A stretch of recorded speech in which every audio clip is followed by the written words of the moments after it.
Cool. So welcome everyone, and thank you for joining us today for this session.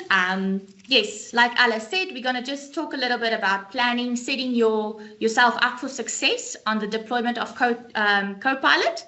So let's jump straight into it. For those who would like to follow me, I've just got the QR code on screen. This will take you to my LinkedIn page. Always happy to connect and network. As Tracy has mentioned in the comments as well, this is really what gives us life, that's living out our passion, is sharing with the community and networking with the community. So just a short little bit of what's on the agenda for today. We're going to go through a quick introduction and just some key concepts that will be covered during today's session. We'll go through a little bit of a phased Copilot rollout roadmap. That's quite a tongue twister, try saying that fast. And then we'll go through a pilot selection, choosing the crew. A little bit, or quite a lot of this was covered in the previous session where Trace was going over the AI Council. So we'll go over this just like as a refresher. And then we'll look at defining some success metrics for Copilot deployment, looking at an adoption strategy, considering like adoption and change management and tech readiness. And also not going to deep dive into that because the session coming is really going to deep dive into getting your Copilot setup tech ready. And then we're just going to look at a few case studies and some rollout templates, and then we'll go straight into the homework. And just a little quote from Benjamin Franklin that if you fail to plan, you are planning to fail. And therefore, planning is absolutely critical when we're doing these things. Cool. So once again, thank you also to my fellow organizers and the presenters during this session. I'm really appreciative of being able to work with such an amazing group of people. And I look forward to the session still coming through from all of them. So please also give them a follow on the LinkedIns and and just enjoy this journey with us. Then also just a little bit of what has passed and where you are and what you can still look forward to. So these are the sessions that have passed. You are currently on session 3, and then the rest of the sessions remaining, please head to the site to go and register for these sessions so that you don't miss out. And please share it with your teams as well. I mean, if you think it's worthwhile for them to also come and join us and see what they can learn from these sessions, please join us. And with that said, let's start. So obviously, deploying Microsoft Copilot in an organization really requires a well-structured rollout plan. Because as most of us know, working in the tech space, I mean, it's all good if we all just go, but it generally turns out better and more successful when we actually have a plan. And it's important that the plan addresses things like your technical setup. It's always good to do it as a phased rollout or a phased deployment. The most critical thing, which I often feel we think of as a last kind of step, which should be part of the first steps, is user adoption. I can't emphasize that enough. We oftentimes just go into solution mode and we forget all about our users who we are developing for. So user adoption should be at the top of the list. And then obviously we need to think of ways of how do we measure our success. So in today's session, we'll cover a little bit of a high-level guide or provide a high-level guide on how to help you develop this phased Copilot roadmap. And just to share a few ideas on how you can select your pilot users, defining those success metrics, like what are the suggestions that we have. Also share with you some resources that Microsoft has made available for us to make this journey a successful one. So let's jump straight into some of the key concepts and terms that's covered in this session. So obviously a Copilot deployment means the process of implementing and integrating Copilot into your Microsoft 365 environment and into the organization. A phased rollout roadmap is literally a step-by-step guide to introduce Copilot gradually to your users and to the organization.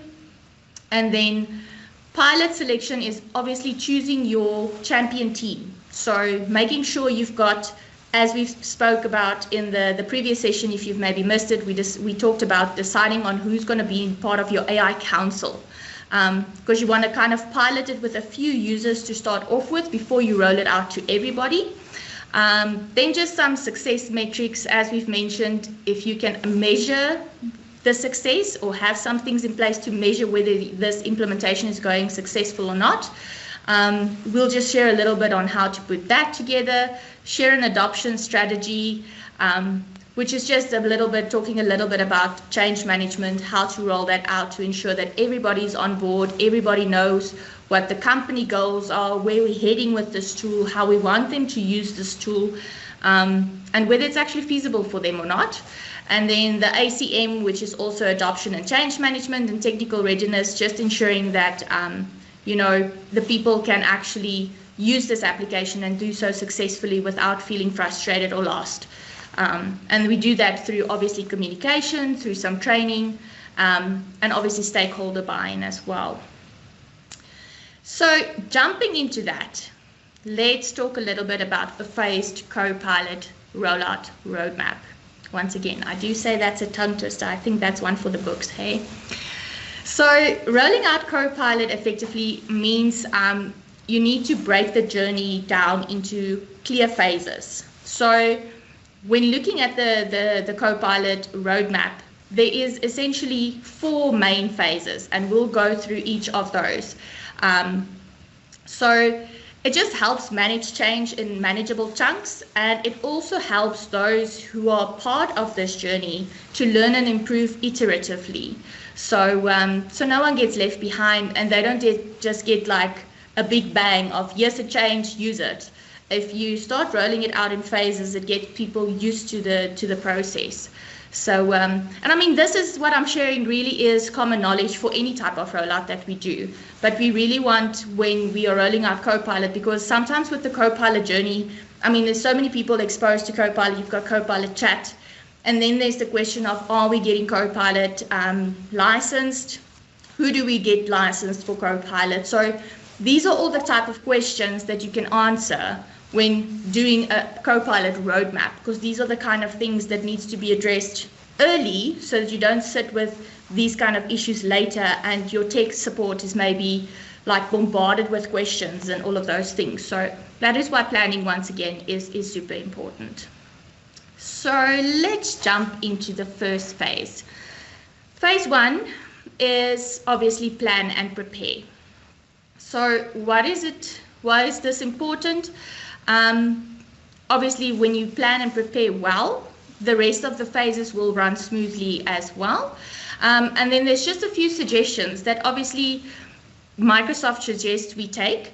And I completely agree with this, being part of a company where we are also on this journey. I mean, and I think quite a few companies are, where we are also going through this roadmap phase and seeing how it's working. We've got a group of Copilot champions. And the first place to start would be completing the Microsoft 365 Copilot optimization assessment. We'll share the link as part of the resources that we share in the GitHub. I think taking that assessment is the best first step, because it'll show you where your gaps are in the organization and also maybe help you align your goals, see what the goals of the organization is, where they want to go with AI, where are the gaps and where do we need to focus. Once you've done the assessment and we actually kind of know some of these answers, then it is important to identify the stakeholders, building a core team of who's going to be your strong drivers for getting this roadmap or this pilot or journey on the road so that we can get ahead on this. What is really important, and I mean, once again, we know this is important for any kind of projects, but it is important to secure an executive sponsor. If we've got our execs involved and we've got buy-in from them and they believe in the plan, it'll help us so much to drive the adoption process further with the rest of the company and the organization. And then, as we've mentioned before, like I've mentioned in session 2, we dealt extensively with this, but you need to establish a cross-functional AI council or steering committee. What does this mean? It means it shouldn't just be the IT team. It shouldn't just be the HR team or any other team exclusively because they have this cool idea and they want to run with it. It should be cross-functional. In other words, we should have key players from everyone in each silo in the company, because that will truly make the team diverse. And that also means that the feedback that we're getting is really, really helpful from every element in our organization. So it really needs to come from all the avenues, not just HR or not just finance or not just IT. It should come from them as a collaborative. Okay. And then lastly, obviously, with planning and preparing, what's really important is to clearly communicate the business objectives. So a few examples here is what we want to do with this, what we want to achieve with Copilot is, for instance, increasing the proposal drafting speed by 30%. It's something that you can measure. It's a clearly defined goal. Because if we just go, we want to deploy Copilot because we want our people to be more productive. You know, it comes down to how we prompt as well, right? Prompt engineering is a thing. So the way we want to define our goals needs to be clearly defined so that we can also share this with the team to say, this is where we're heading to, and this is what we want you to achieve with this tool. So yeah, obviously this is called the get ready phase. From a user enablement perspective, there's actually a cool link, and Microsoft really have a lot of links that we'll happily share with you. It's available, where they've got a scenario library. I've had a look at it actually, and it's very cool, where it gives you some roles or key players in the different areas, HR, finance, or IT. I know there's more legal, all of those, and you can kind of play it out by scenario. It gives some scenario-based ideas. So, and then you can identify your success team, and like it says, be intentional with your assignment and concentrate seats. And then from a tech readiness perspective, it's obviously important to ensure that you've addressed the security questions that there might be, making sure that people only have access to what they need access to, and that the people who's going to be coming onto this journey with you are actually licensed, right? Okay, so that's it for phase one. Phase one, plan and prepare. Phase two is your pilot launch. So the idea is, as mentioned on the screen, is it's all about starting small rather than having a big bang rollout. Because when you do it in little chunks, it's also digestible for the team that's coming on this journey with you. Because we've now got a cross-functional team, it's really going to help us bring all of them along, because some might be more technical, but others would know how the finances work, right? How to work Excel. Others would know how to work Word, while others would know how to navigate Copilot technically from an agent perspective, perhaps. So it's always good to start small rather than just big, like with a big bang and everybody just needs to get on board. It's important to, like we've said and iterated before, it's important to choose a strong list of champions to enable Copilot for them. Communication is probably the biggest thing, and that's with, once again, any project, but communicating to the team, keeping them in the loop, making it known to them that they are going to be part of this trial run.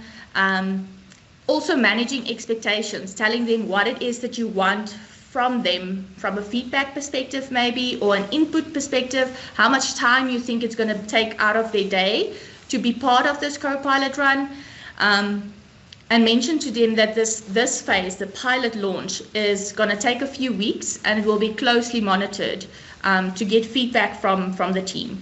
Once again, going through this myself at the company that I work for, this has been really helpful because you get to see how people use the tool and also get the various feedback from the team. We also started our own Viva Engage page where we share like tips and tricks with each other. So if someone figured out a prompt that works really well, they put it on there and the rest of the team can benefit from that. So this is really important. It's important to maintain an open line for wins and issues. So like I've just mentioned with the Viva Engage, or it could be Teams. I mean, the team chose Viva Engage to engage with it, but you could easily use Teams or maybe even a WhatsApp group. It depends on what your preference are, but make sure that it's open for the team. If they've got any issues, that they can log that. If there's any successes, that they can also log that and get celebrated for the wins as well. Something that's once again important is defining what success looks like. So defining what a win could potentially mean. So a win for the team could mean at least 50% of the pilot users are actively using Copilot weekly, which means they are adapting to it nicely, they're getting the swing of it, and also looking at the quality ratings. If any quality ratings is greater than a 4 out of 5, Those are some of the success criteria that you need to think of when putting this pilot launch together and what it is that you want the outcomes to be. And as mentioned, it's only move to the next phase if the above criteria is met. So in other words, when you've defined the criteria of where you want to get to, if you've not yet met that, go and just reiterate. You go through that cycle, and I mean, your pilot can be as long as however you want it to be. It obviously is going to depend from company to company, organization to organization. If it's a small organization, the pilot could be very fast. If it's a larger organization, it can take some time, and obviously it also depends on people's capacity and availability. And from a consulting perspective, it's sometimes hard to participate in something like this if you've got client engagements and things or priorities that takes precedence. But it's really important to see how this pilot can help these people also maybe manage their time better. So it's very important to just define what success means to you as an organization, because it could mean different things to all of us, right? So that's just something that I wanted to mention and share. Then we move over to phase 3. So what we have is we've planned and prepared. We've made sure we've got our list of people. Then we've actually started our pilot launch, and we've got our group that's going to start using this. We've got them excited. So phase 3 is all about evaluating and expanding, right? So what we want to do here is we want to really go into getting the feedback, going through the feedback, whether it's negative or positive, the wins or the losses or the issues, and really gather quantitative and qualitative feedback. So we really want to get to the crux of the things that frustrates the team, as well as the things that they really, really like and where they feel they've really improved. And we could do that through usage logs or survey responses. You can even interview them to gain some insights. It can be one-on-one, or it can be a weekly call. So what we currently have is we've got on Monday, they would send us a list of things that they would want us to try. And on the Friday, we would have a session to say, yes, we've tried it, and this is our findings. In many cases, I mean, people didn't necessarily do the thing that they got on Monday, but they used Copilot in a different way, and we're completely flexible on that, for them to just share their journey and share what they think worked, what they think didn't work. So the big thing here is, this is probably one of the most important steps, because here you are really seeing whether going on this journey is getting to the goals that you've defined in the plan and prepare, or whether you should maybe rethink those. Alternatively, you can also maybe expand the pilot phase, right? So maybe you want to extend it to a few more people to get a different feel for what they think of or experience when using Copilot. And maybe you want to just see if there's anything else that can be covered. So the evaluate and expand phase is really about seeing what features really work in your organization, which ones really don't, and you don't want people to waste time unnecessarily trying to get it to work. And I think the big question always is did Copilot really help them work faster? Because that's really the ultimate journey that we want to go on, is getting people to use Copilot so that they can be more productive and not feel frustrated and actually feel like they're wasting time on Copilot trying to just get something or for some functionality to work. And it's really important to listen to your pilot champions at this stage. So that leaves us to our last step in the roadmap, which is phase 4. That's the deployment. So we only hit deployment once we are absolutely comfortable that the team is aligned, our champions are geared up, they are comfortable with the tool that they are using, and we are confident that the champions can actually now go and help other people to adopt to this thing that we want to roll out. Also, once again, the deploy and sustain doesn't mean necessarily that you're just deploying it to everyone. I would say, once again, you take that phased approach and you deploy it, whether it be in a certain team, whether it be for a certain client. The deployment shouldn't also just be one big deploy. What's very, very important is to sustain a high adoption. You don't want to roll out, get people excited, and then it just dies down. You want to have this continuous adoption and continuously optimize the value that the team or the organization is getting from Copilot. You should also, based on the phases that we went through, you should continue monitoring and tracking whether the success criteria is being met. I'll show you a little bit later in the report some reports that you can build to see or measure how people are tracking and using Copilot, how they are benefiting or not benefiting from it. It's a very cool dashboard. So once again, like it mentions here, the Copilot usage dashboard, I'll give you a link to that as well. And set up periodic reviews. That one hits me now. My English library just hits its limit now. But set reviews monthly, maybe. Just continuously check in with your team. It's so important because oftentimes after we've done a deploy, we just deploy it and leave it, right? Once again, speaking from a technical background, that often happens. There's not really a follow-up or a check-in. Is everything fine? Is everything still working? Do you have any suggestions on how we can improve? That is really, really something that's really important from an adoption perspective. And then celebrate the successes publicly. I mean, it's really, really important. If someone maybe designed a great prompt that's saving a lot of people time, remember to celebrate the wins, and also plan for long-term enablement. So that's really important. So this is the 4-phase roadmap that's suggested by Microsoft. It seems like 4 easy steps. However, there's a lot that sits in each phase that you need to go over, and it can be however short or long you want to make it, or how you want to take this journey. So with that said, here's just a very high level idea of what that plan could potentially look like, right? So let's say we span it over 30 to 60 days, so maybe 12 weeks. You initially start with the decision of, are we purchasing licenses for Copilot or are we not? Then you get your stakeholder alignment, in other words, your team, in week 1. You also maybe share some learnings or pre-learning that they would need to get onto. Week 2 to 4, actually 2 to 5 would be, helping the team navigate this pilot that we're busy with, getting training content together, ensuring that everything is set up the way it should be. So I would say from the initial week start, so from week 0 to 5 is falling pretty much into your prep and planning, right?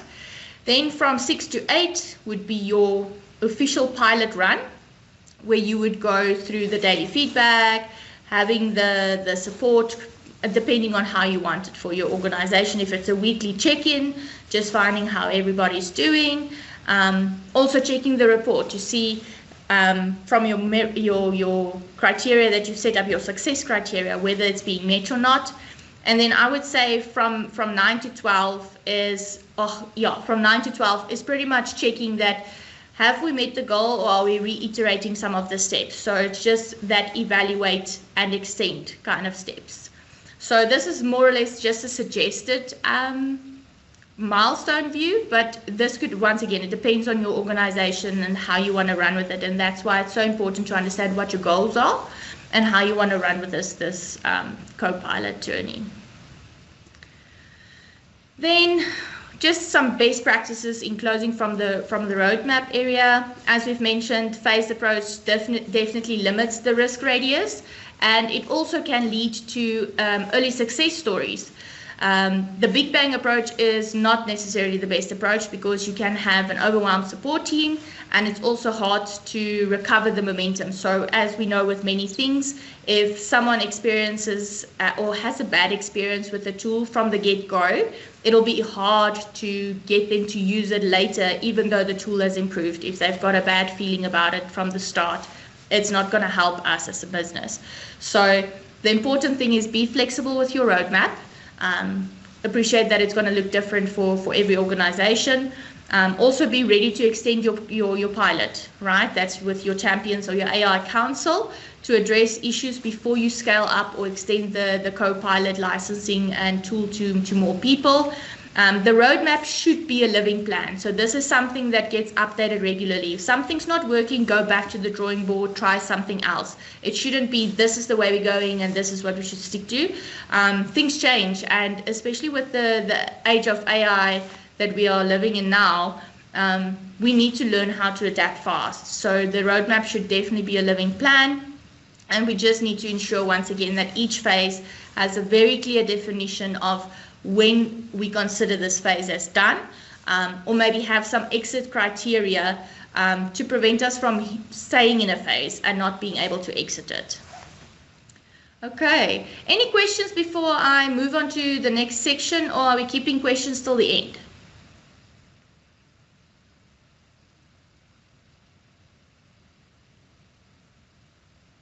There aren't any questions in the Q&A yet, Karika, so I think okay, you cool. can continue. Yeah. Awesome sauce.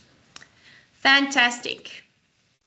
So that brings us into our next topic. So the pilot selection, choosing your crew. So obviously, as we've mentioned once again, in session 2, we've covered this in depth. Selecting the right pilot participants is absolutely crucial because they become the trailblazers as to who will validate Copilot's value. If we can get them excited about using Copilot, they will definitely get the others excited to use it as well. And that will just be a ripple effect to ensure that we get a broader adoption within the organization. So an effective pilot group would really help and benefit the organization. Okay, so just looking at that once again, very high level, just to go over what is really important in choosing an effective pilot is it's very important that you identify your enthusiasts. Obviously, there are some people that's very enthusiastic about AI, but then there are those that are a little bit more skeptic.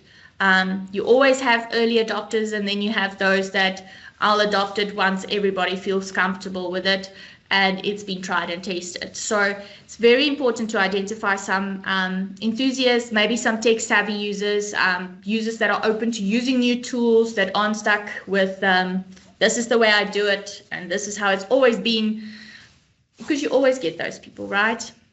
So it needs to be people that has a positive attitude, that is also open to, if something doesn't work, they can go like, okay, it doesn't work yet. Getting those kind of people in your team is really, really important. Then something that's also very important, as I've mentioned earlier, it is really critical that we ensure that there's diversity in the pilot, because if there isn't diversity, we won't be able to cover all the scenarios or even be able to cover all the different perspectives that could potentially be in our organization. It makes a rollout very hard if we've only catered for one demographic of people. So it really is critical that we ensure role diversity. We need to make sure that obviously the pilot is a manageable size. I mean, it's going to defeat the purpose if we get like 150 people again on a pilot for rolling something out, if we want to do this in small phases. But I mean, hey, it's once again, it's depending on you. If your organization is large and 150 is small in comparison, then that makes sense. Once again, it's whatever is manageable to you as an organization. For some organizations, it might just be 3 people, whereas for others, it might be 200, who knows. But it's very important to stick to a manageable size so that you can ensure that you get through everybody's feedback, in detail and in depth. Then what's really important also is when choosing your pilot and going through this pilot launch is defining your use cases. It is important to at least have some sort of use case that we're catering for, because once again, if we keep it very open-ended, it's very similar to how we would prompt an AI. If we keep it open-ended, we can get a lot of different answers, and there may be some hallucinations as answers as well. But if we've got a defined use case, we know this is kind of what we are heading to, or what we're heading towards. A group of people that's important to include in the pilot selection is definitely having some leaders in there, because obviously, as we know, the adoption and what do you call it? The word escapes me now, but leaders really influence the influencers, right? So leaders can really influence their teams as well as potential clients. So it's really, really important to have leaders as part of the pilot as well. It doesn't have to just be leaders, but it is important to have leaders inside of the pilot team. And then setting the expectations. It's always important to clearly communicate what it is that we, once again, are expecting from the team. Also, what can they expect from us? Because it is vice versa. And also share how we're going to feedback, how we want them to feedback to us, and how we will be reaching out to them, how frequently we will be meeting, and all of those things. So just setting the expectations is very, very important. And then obviously, the most important one is supporting the users. So once they go on this journey, it is important to support them. If they get stuck somewhere, help them get to the place that they need to be, so that you can ensure that the people that's part of your pilot does feel supported and understand that they can ask anyone and they'll also get help. So that also ensures positive experiences. And then once you have selected your pilot, as we've mentioned, communication really is key. Something that's also important is to be transparent to the rest of the organization that you are running a pilot, and therefore only a few users have been granted the access to maybe a licensed Copilot. It just helps the organization to also understand that they're not being excluded out of anything, because FOMO is a real thing. Hey, people really get upset when they are not included in things. But it's important to be transparent within the organization to say that we are running this Copilot with a select group of users. And once we are certain that we are happy with how things are going, we'll start onboarding people gradually. So that's just very, very much important. And then also what's important is when you're doing this roadmap and you're going on this Copilot deployment journey, it's very important to make sure that your use cases and the scope of this journey is aligned with your organization's goals. So just make sure that what the org is trying to achieve, you're trying to also achieve with Copilot, because it would make it very hard if it's going in two completely very different directions. And then the key is obviously to learn and build advocacy within the team. So a successful pilot obviously means you don't only iron out issues, but you also create a set of knowledgeable Copilot champions, and that's really what you need. So the more you empower your pilot crew, the better they can once again help others in the organization when you actually get to your deployment. Cool. Let's look at defining a few success metrics for Copilot. Because the truth of the matter is, we're all very excited, we're using this tool. It's, for some of us, it's saving us some time and we are more productive. For some of us, we actually get lost into a bit of a rabbit hole by using it and we end up not being so productive. But in the end, the thing that we really want to know is, how do we know if Copilot is actually helping us? And we know that by defining a few success metrics. So what does that mean and what does that look like? So the link that I'm sharing here is a link to the Microsoft 365 Copilot impact report, and I'll show you a little sample of what that looks like. It just helps leaders understand the impact of Copilot usage and for employees to see how that impacts across the organization. So why is this important? And I'm sure most of us have had this question whenever when we want to encourage why we want to install something or why we want to have this tool. The big question is always, well, what's the return on investment? And this kind of impact report will help answer those questions, where you can actually see how many people in the organization is using Copilot actively, how many hours have they been saved, and also what that looks like from a monetary aspect. So the impact report really helps with that, and you can obviously customize it to fit your needs. So what are some metrics that we want is obviously the user adoption rate is something that's important because you want to see what percentage of your users are actually using Copilot regularly. And if they are not, maybe find out why. Maybe their job just doesn't need them to use Copilot regularly. But obviously, once you've set up those what you want as goals or success metrics, you can kind of check the user adoption rate against that. That's the one thing. Another cool report is the engagement and usage metrics. So this goes beyond just the user adoption. You can actually see how they are using it, like in which tools are they engaging with Copilot more, whether it be in Teams, maybe Outlook, maybe Word, maybe PowerPoint. And once again, this report is going to look completely different to each and every organization, and even in every single silo. Because HR might be using it more for maybe presentations or even Word to write up policies, where finance would really be using Copilot a lot, maybe in Excel. So it will look different for each and every silo, as well as for each and every organization. The next one we want to look at is obviously the productivity impact. This is where I spoke about the report actually showing you how many hours have possibly been saved with someone using Copilot, and what does that look from a monetary aspect. So you can actually check how that does. So if Copilot maybe drafted an email in 2 minutes that would normally take 10, that's an 80% time saving.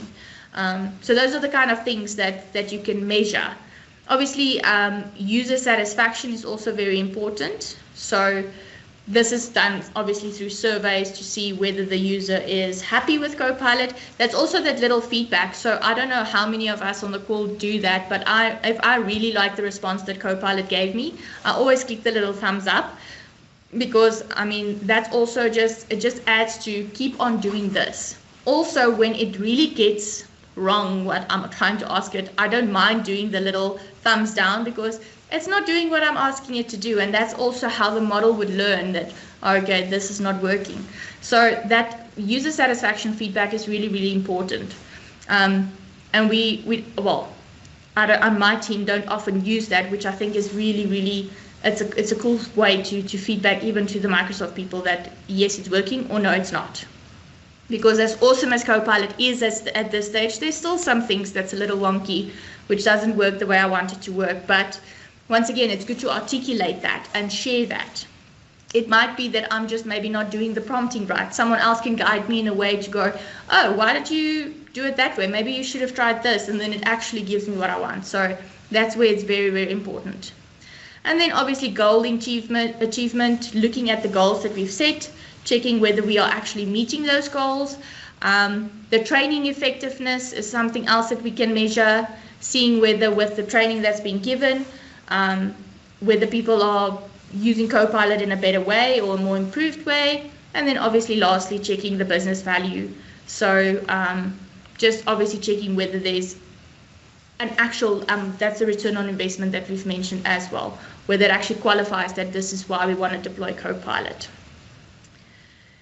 Cool. So with that said, let me quickly give you a show of what that potentially looks like. So, and the link is shared on that little QR code there. But this is that when you click or follow that link, it'll take you to this page, which is the Microsoft 365 Copilot Impact Report. And in this report, you can actually see how it drills down. So I'm gonna just make this one full screen quickly. And then you can jump to certain of the pages that you want. So we'll say compare Copilot usage. I mean, this is a proper drill down report, and I think it's available for us to download and implement in our organization as well. So you can see meeting related behavior changes before Copilot, how many meetings there were per user per month, after Copilot per user per month. So there's actually been an increase in attended meetings. There's also been maybe an increase in meeting hours.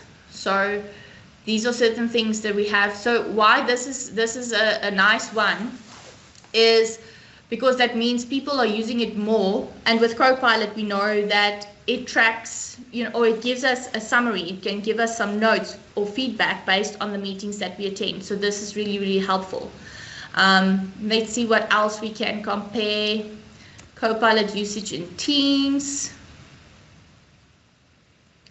Okay, so we can see how the chats have also improved based on Copilot. There's quite a lot of, I want to get to that one. Is it this one?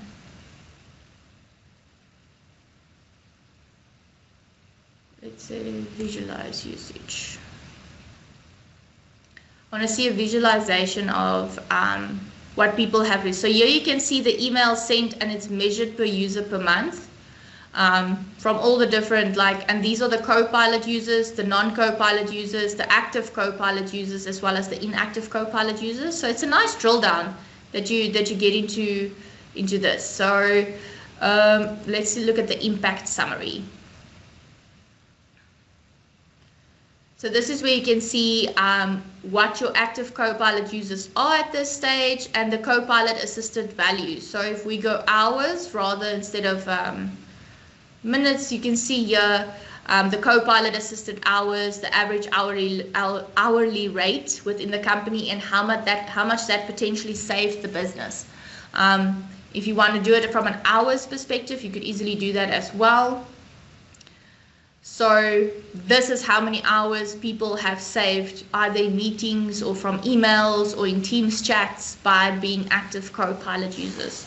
So it's really, really helpful. I mean, it's good to have this as a measurement to measure your success rate against and to see if your deployment is going well. Cool. So something that is just important. So in summary, defining KPIs early is obviously critical because it will help you understand what it is that we're going to be measuring, where it is, once again, that we're trying to head with this Copilot deployment. We get to share the metrics with our stakeholders and leaderships, and also obviously validate why we want to do this deployment.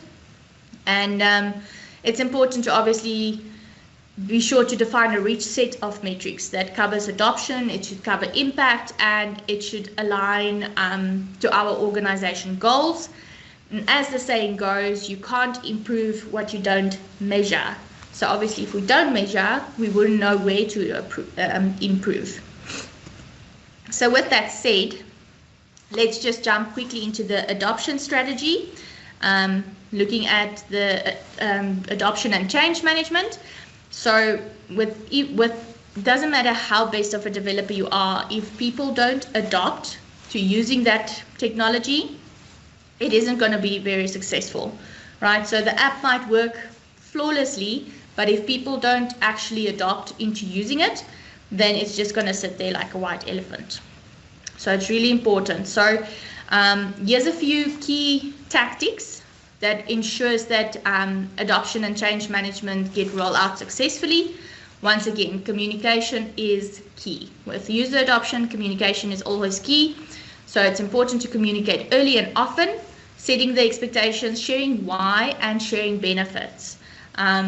Also training the people for confidence. So people are often just scared to use something new. But if you train them well, by means of hands-on demos, using use case examples, and just providing continuous learning, they'll adopt the tool so much better because you are empowering them instead of just leaving them to feel frustrated and maybe using something that they don't necessarily understand on how to use. It's important to have a champion network, as we've mentioned. If we can get our champions on board and we get them upskilled and to the right place with this Copilot journey, they can also empower everyone else. It's always important to gather feedback. So feedback is really critical. It helps us to improve and see where we can maybe expand and maybe phase out another rollout. So we do this either through surveys, forums, and obviously lastly, and most importantly, we have to lead by example. So leaders should also be using Copilot visibly and encouraging it so that the team can see, okay, well, they are using it and they're really successful, so let's give that a try. Okay, let's just go over a few case studies. So Microsoft obviously they are customer zero on their own books. They like one of my fellow peers at Microsoft like to say they eat their own dog food, or eat their own donuts, depends on what you want to have. But yeah, they started using Copilot themselves, and they have obviously at that stage there was a limited Copilot adoption. It was initial low usage, but then they started looking at a phased rollout. They had structured deployments in chapters. They also had internal support. So as we've mentioned, once again, a council. They also had executive support. And then something they did that really worked well for them is they actually asked Copilot on how to deploy Copilot. So they were using Copilot to deploy Copilot. So you could always do that as well. And obviously going through all of these phases, it helped them reach the success of a widespread Copilot adoption, which enabled high productivity as well as collaboration within the company. The next people who's also got a success story on a Copilot deployment is Kyndryl. They're actually a global IT services firm. What they've gone ahead and done is they've shared their 5 best practices that they've learned from rolling out Copilot to their own employees. And the 5 best practices that they wanted to share was obviously secure your leadership sponsorship early. In other words, make sure leadership is very much on board with this is what we want to do. Their program was top-down, supported by executive championing AI use. The next step that they suggest is obviously invest in training and resources. So they created a resource hub for Copilot users, ensuring that everyone had learning material at hand. The next thing was addressing security and compliance fully. And this, I really like this step because this is also something that is oftentimes an afterthought, security and compliance. So obviously being sensitive to client environments, they double checked all their compliance settings like tenant restrictions and all of those things before expanding Copilot. They made sure that they enabled a pilot, so that's their champion crew, with a diverse set of teams. So they involved both their technical and non-technical staff in the pilots to ensure broad applicability to the teams, and then obviously continually gathering feedback. So they also ran weekly feedback sessions, very similar like we've done with my company. And they just kept tweaking their approach. So in the end, the result was really a high adoption and rapid identification of high-value use cases within the company. So an example that they have is like accelerating code documentation with Copilot for their developers. I mean, we all know how we as developers feel about documentation. It's not the best. So if we can have Copilot helping us with that, that's just amazing. And then the last use case that I just want to share, or case study, is from Ernst & Young. So they were also another early adopter on the Copilot journey. And they've actually generated or created a generative AI center of excellence. So with the Power Platform, those who are familiar with the Power Platform, we've got the center of excellence for the Power Platform, but they've gone and created a generative AI center of excellence, as well as an AI council that was led by a senior executive to oversee the Copilot and other deployments. So that was what really helped them in their Copilot journey. They basically treated it as a business transformation initiative and not just another IT project. So and the outcome was that with the use of AI, it became tied with innovation objectives in the company. It really created a cultural shift, and it really drove the people to actively seek ways to use Copilot in their client work. So their approach really was a great approach in terms of AI adoption, into fabricating that into the strategic goals of the company. Awesome. So with that said, I'm going to jump straight into the homework. because I can't be doing all the work. You all have to work as well. No, I'm just kidding. But you all have to work as well. So let me just zoom in here a little bit. Let's go window width.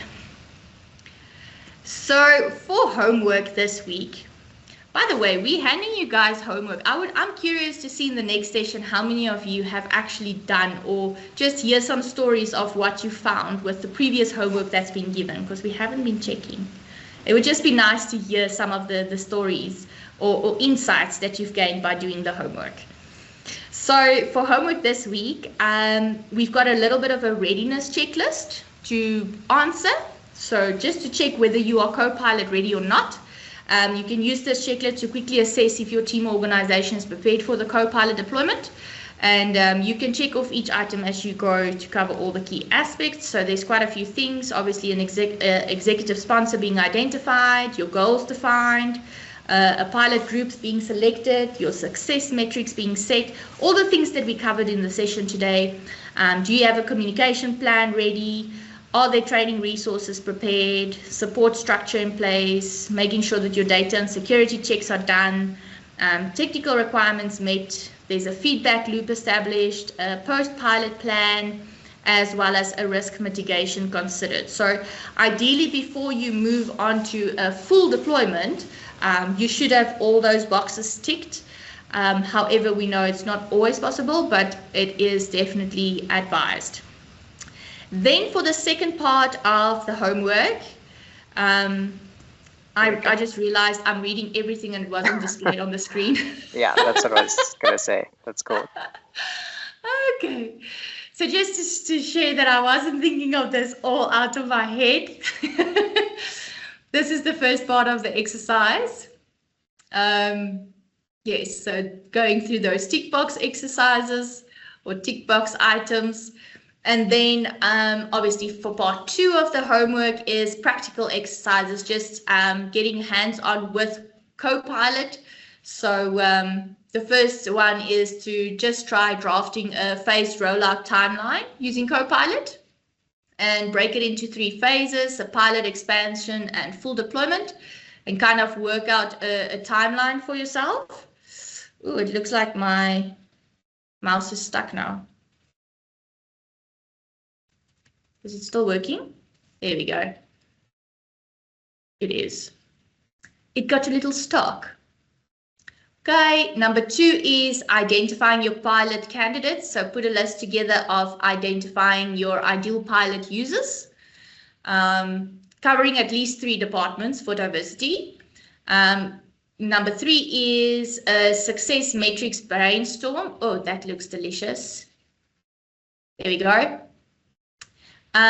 Picking a Copilot use case, define at least 1 efficiency metric and 1 quality metric, and also write down how you would like to collect the data. Okay, and then craft a communication piece. So you can choose either one of these ones, and you can use Copilot to help you draft that. And then plan a training activity. So just creating a quick 15-minute exercise to get hands-on with Copilot. It could be a prompt drafting, a PowerPoint, or maybe a task time reduction. But that is the homework, I think. Oh, there's a 6th one. There we go. A tech readiness audit. So just make a mini checklist. Just trying these exercises for yourself. And, you know, as you can see, exercises 1 to 3 is part of the planning and metrics, where exercises 4 and 5 is part of communication and training, and 6 is technical readiness. Once again, covering all those things that we covered in the session, and this will really help you with your Copilot deployment process.